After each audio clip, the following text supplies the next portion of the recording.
नमस्कार, मी सारिका साळुंखे. S9च्या बातमीपत्रात आपलं स्वागत. बंजारा समाजाच्या प्रलंबित मागण्यांकरिता राष्ट्रीय बंजारा टायगर्सच्या वतीने शासकीय विश्रामगृहाजवळ आज एकदिवसीय उपोषण करण्यात आलं.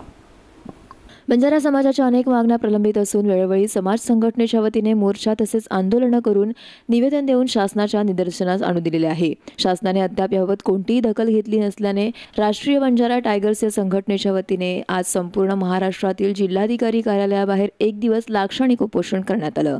ठाण्यातील शासकीय विश्रामगृहाबाहेरजवळही राष्ट्रीय बंजारा टायगर्सच्या वतीने एक दिवसीय उपोषण करण्यात आलं. तर बंजारा समाजाच्या अनुसूचित जाती जमातीत समावेश करण्यासाठी ST आरक्षण किंवा 10% आरक्षण द्यावे. त्याचबरोबर स्वतंत्र ग्रामपंचायत, जातीचा दाखला, वसंतराव नाईक तांडा वस्ती योजनेचा निधी किमान 50 लाख रुपये करावा. तर प्रत्येक जिल्ह्यात स्वतंत्र वसतिगृह तसेच संत सेवालाल भवनाची निर्मिती करावी यांसारख्या मागण्या त्यांनी या उपोषणातून केल्या आहेत. तर या उपोषणामध्ये राष्ट्रीय बंजारा टायगर्सचे प्रदेशाध्यक्ष अशोक चव्हाण, समाजसेवक नंदकुमार तसेच समाजसेवक प्रकाश राठोड, सतीश राठोड इत्यादी जण सहभागी झाले होते. तर मागण्या मान्य न झाल्यास तीव्र रास्ता रोको आंदोलन करण्याचा इशाराही त्यांनी दिला आहे. माझं नाव अशोक हिरामण चव्हाणच्या मागण्या सर्वप्रथम राष्ट्रीय बंजारा टायगर्स तर्फे आम्ही महाराष्ट्र प्रदेशच्या वतीने संपूर्ण महाराष्ट्रामध्ये प्रत्येक जिल्ह्याच्या जिल्हाधिकारी कार्यालयावर आजच्या दिवशी एकदिवसीय लाक्षणिक उपोषणाचं आयोजन केलेलं आहे. आणि त्या उपोषणाच्या अंतर्गत आम्ही ज्या मागण्या केलेल्या आहेत त्याच्यामध्ये प्रमुख मागणी आमची बंजारा समाजाला अनुसूचित जमातीमध्ये आरक्षण मिळावं. त्याच्यानंतर दुसरी मागणी आहे 500 लोकसंख्या असलेल्या ग्रामपंचायतीला स्वतंत्र ग्रामपंचायतचा दर्जा देण्यात यावा. तिसरी आहे बंजारा नोंद असलेल्या समाजाच्या व्यक्तीला बंजारा जातीचा दाखला मिळावा. ती मागणी आहे वसंतराव नाईक विकास महामंडळातील दोषी अधिकाऱ्यांवर कारवाई करून महामंडळाचे वार्षिक भाग भांडवल 1000 कोटी करण्यात यावे. आणि त्यानंतर तांडा वस्ती सुधार योजनेचा जो वार्षिक निधी असतो तो 25 लाख रुपये करण्यात यावा आणि त्याचा किमान पहिला टप्पा हा 5 लाख रुपये करण्यात यावा. Sarika Salunkhe, S9 news, Thane. युयाई प्रतिष्ठानच्या वतीने मुलुंडमध्ये संभाजी मैदानामध्ये 2 दिवसीय क्रिकेट सामने आयोजित करण्यात आले होते. तर मुंबईसह मुलुंडमधील विविध संघांचा यामध्ये मोठ्या प्रमाणात सहभाग लाभला. युयाई प्रतिष्ठानच्या वतीने मुलुंडमध्ये संभाजी मैदानामध्ये सर्कल बॉक्स क्रिकेटचे आयोजन केले आहे. यामध्ये मुलुंडमधील 8 संघ तर मुंबईमधील 8 संघांचा सहभाग लाभला आहे. तर अशा एकूण 16 संघांमध्ये हे क्रिकेटचे सामने खेळले गेले. क्रिकेट खेळाडूंना प्रोत्साहित करण्याकरता यंदा या पहिल्यांदा स्पर्धा येथे भरवण्यात आल्या होत्या. तर या स्पर्धेतील प्रथम पारितोषिकाचा मान यंदा घाटकोपरमधील असल्फा संघाने पटकावला. तर द्वितीय क्रमांकाचे पारितोषिक हे मुलुंड ऑलराऊंडर या संघाला मिळाले आहे. यावेळी नगरसेवक नंदकुमार वैती, नगरसेवक कैलास पाटील, संदीप कदम, मिलिंदीप नाईक यांच्या हस्ते या विजेत्या संघांचा सत्कार केला गेला. तर आयोजक अमोल प्रधान यांनी या उपक्रमाविषयी माहिती S9शी बोलताना दिली आहे. मी अमोल प्रधान, युआई प्रतिष्ठान अध्यक्ष. यंदा युआई प्रतिष्ठानातर्फे मुलुंडमध्ये सर्कल बॉक्स क्रिकेट सामने आयोजित करण्यात आले होते. तर या सामन्यांमध्ये 16 टीमने सहभाग घेतला होता. यातील 8 टीम मुलुंडमधील आणि 8 टीम सर्व मुंबईतून आल्या होत्या. याच्यामध्ये प्रथम पारितोषिक 22,222 हे असल्फा यांना देण्यात आले आहे आणि द्वितीय पारितोषिक 11,111 प्लस आकर्षक चषक मुलुंड ऑलराऊंडर यांना देण्यात आले आहे. हे सामने 2 दिवस सामने आयोजित केले होते. 9 जानेवारी व 10 जानेवारी संध्याकाळी 6 नंतर हे सामने चालू झाले. रात्री 12 वाजेपर्यंत हे सामने चालू होते.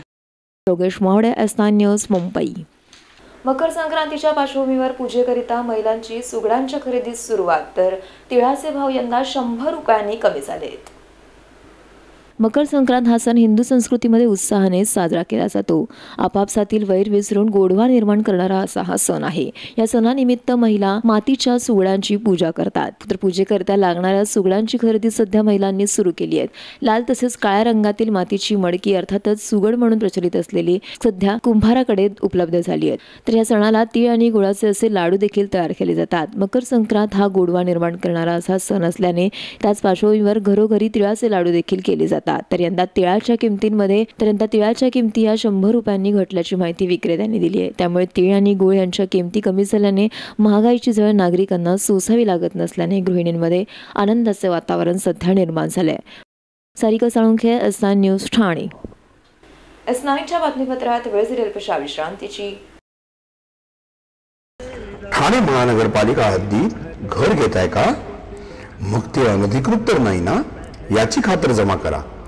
अनधिकृत घर घेणं हा विकणाऱ्यासोबत विकत घेणारा देखील तितकाच दोषी असतो. तेव्हा घराची डोळस खरेदी करा. आपली कुठे फसवणूक तर होत नाही ना यासाठी ठाणे महानगरपालिका मुख्यालयातील 4थ्या मजल्यावरील बांधकाम विभागात घराचा सर्वे नंबर, टिक्का नंबर याची खात्री जमा करा. घराचं स्वप्न अवश्य करूया साकार, पण अनधिकृत घराचा नका करू कधीही विचार. अधिकृत घर म्हणजे उद्याची देखील निश्चिंती. अनधिकृत घराचे दार म्हणजे डोक्यावर कधीही तोडण्याची टांगती तलवार. जगणं तुमचं होऊ दे सुरेल गाणं, स्वच्छ सुंदर आणि अधिकृत घरांचं हसरं ठाणं.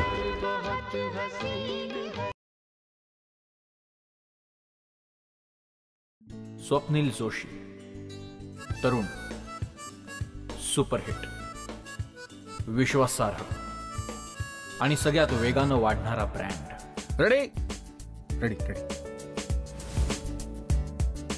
TJSP, तरुण, फायनान्शियली स्ट्रॉंग, तुमचा विश्वास जपणारी आणि सगळ्यात वेगानं वाढणारी सहकारी bank.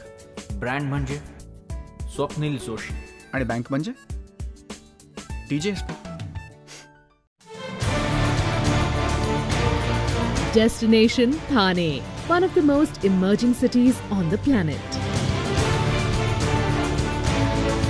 Perfect blend of infrastructure enveloped by nature with the most number of lakes within the city. The place blessed with plethora of educational, medical, shopping, religious and many other facilities. The cultural capital of Maharashtra. With the booming residential and commercial properties, the dream to walk to work is indeed a reality. Welcome to the 15th Real Estate and Housing Finance Expo, Property 2016, Thane, from 15th to 18th January, where more than 40 developers, 300 financiers, 20 banks and many more opportunities are waiting to be grabbed.